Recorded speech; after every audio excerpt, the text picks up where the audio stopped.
גלנדי וידיתן נפלאות מתורתך.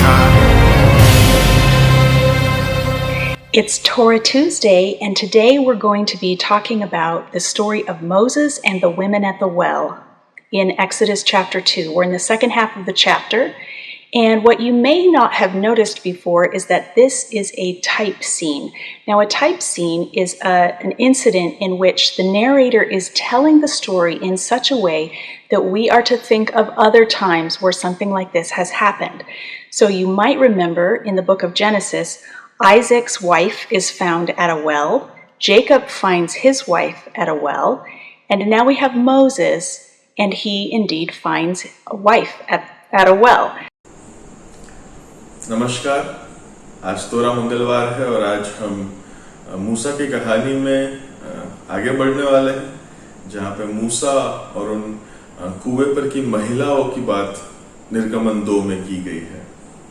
अब यहाँ पे हम इस अध्याय के दूसरे भाग में हैं और अभी तक आपको शायद ये नहीं पता होगा या फिर आपने शायद इस बात पर ध्यान नहीं दिया होगा कि ये एक खास प्रकार का दृश्य हमारे सामने रखा गया है।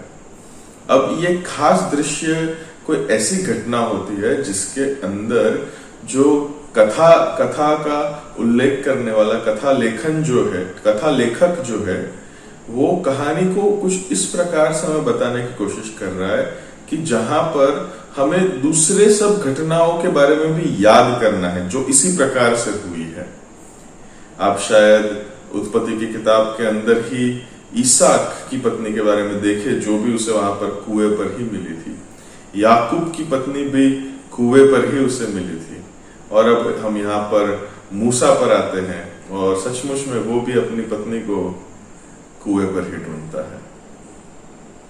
So we're supposed to think of these in light of each other.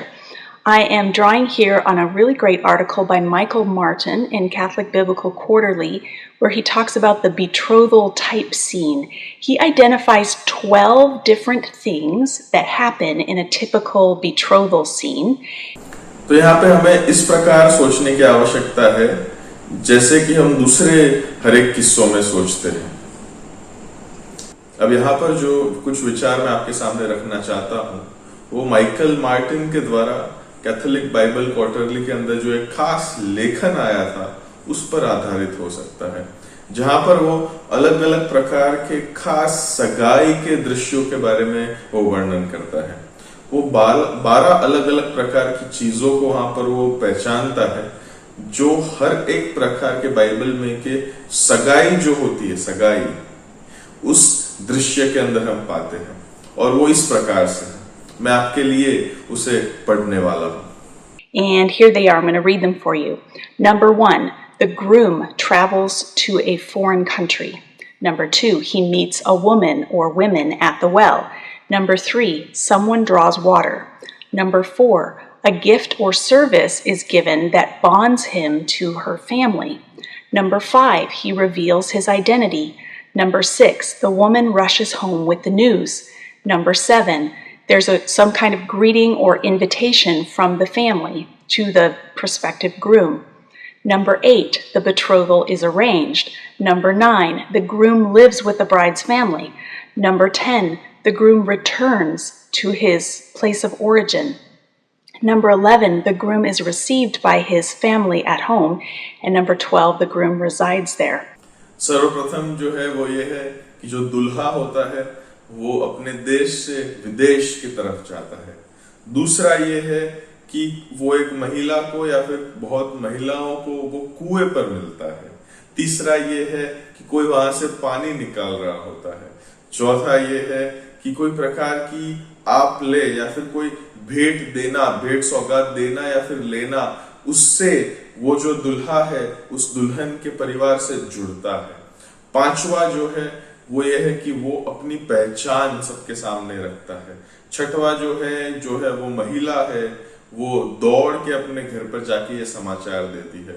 सातवां जो है वो ये है कि वहां पर एक प्रकार का फिर मेल मिलन होता है, उस दूल्हे को न्योता दिया जाता है उस परिवार की तरफ से और फिर वहां पर वो जाता है।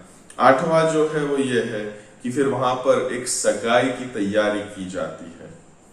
9वीं बात यह होती है कि वो जो दुल्हा है वो उस दुल्हन के घर पे रहता है। 10वां है कि वो फिर दुल्हा अपने खुद के देश में वो वापस जाता है। 11वां ये है कि जो दुल्हा है उसे अपने परिवार के द्वारा भी उसे स्वीकारा जाता है, और 12वां फिर वो वहीं पर रहता है। ये 12 चीजें होती है।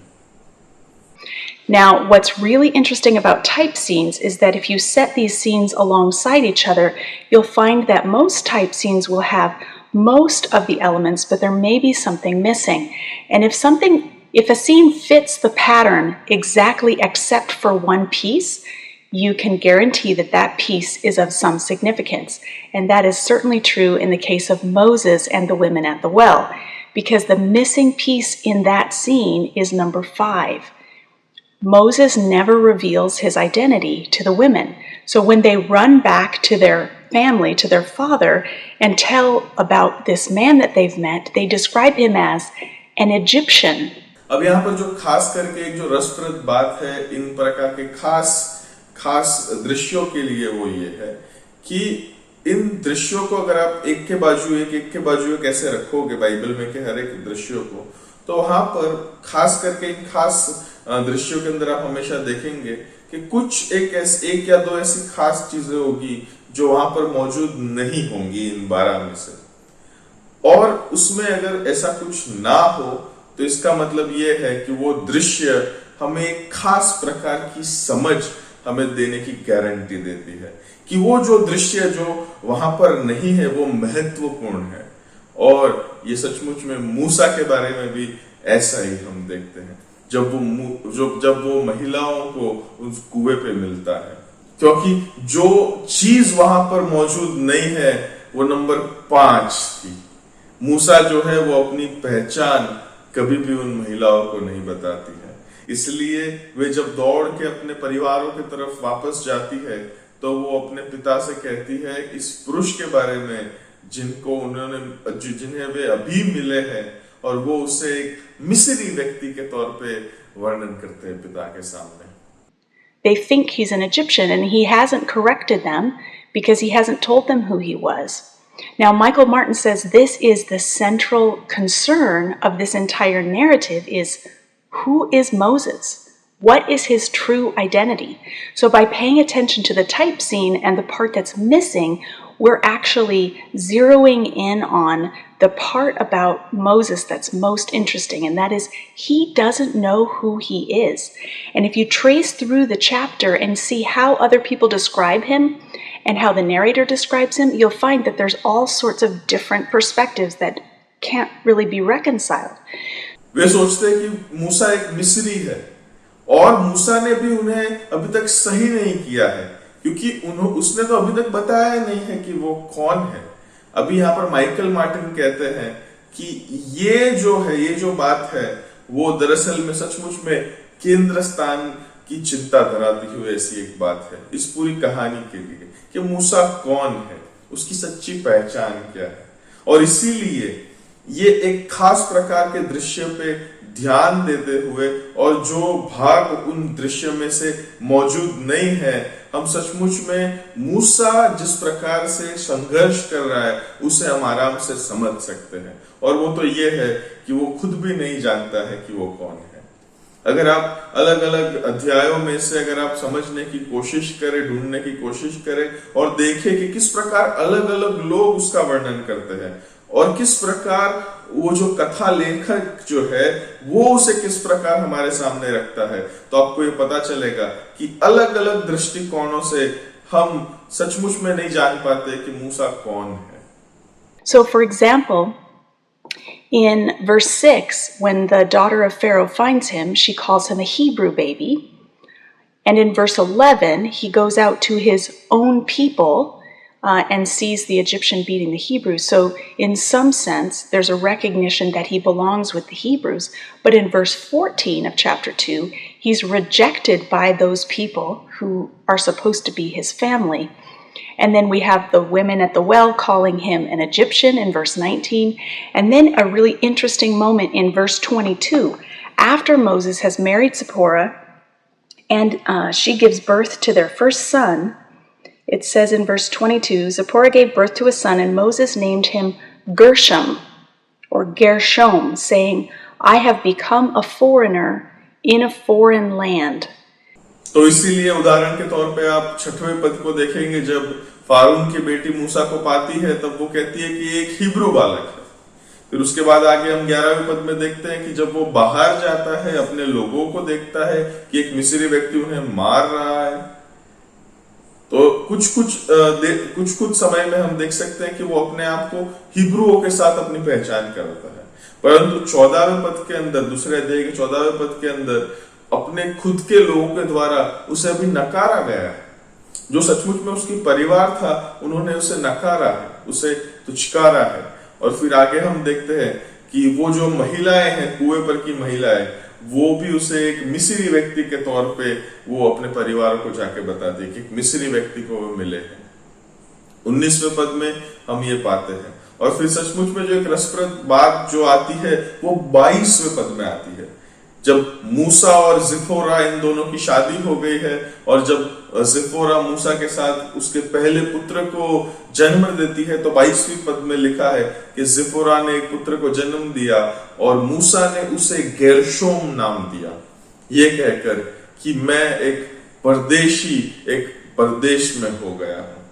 Now the name Gershom sounds like the Hebrew for Gershom, foreigner there. But at this point, as readers, we ought to be wondering, where is he a foreigner?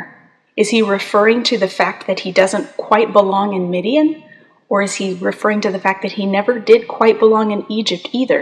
He started off, probably before his memory, he started off with the Hebrews, but then spent his childhood, presumably, with the Egyptians in the palace, because later he goes out to his own people. He has to go out to them. But he clearly doesn't belong in the palace or with his fellow Hebrews. So he has become a foreigner. By identifying with the Hebrews, did he become a foreigner in his own Egyptian family? Or by joining the Egyptians, did he become a foreigner to his own people? Or by moving to the Midianites, is he now the foreigner? You can see that Moses is wrestling with his sense of identity. He's a hybrid personality. अभी ये Gershom नाम जो है वो हमें Hebrew सुनने में आ सकता है, गेर और शाम, इन दोनों वाक्यों को एक करके, जिसका मतलब होता है कि वहां पर एक विदेशी।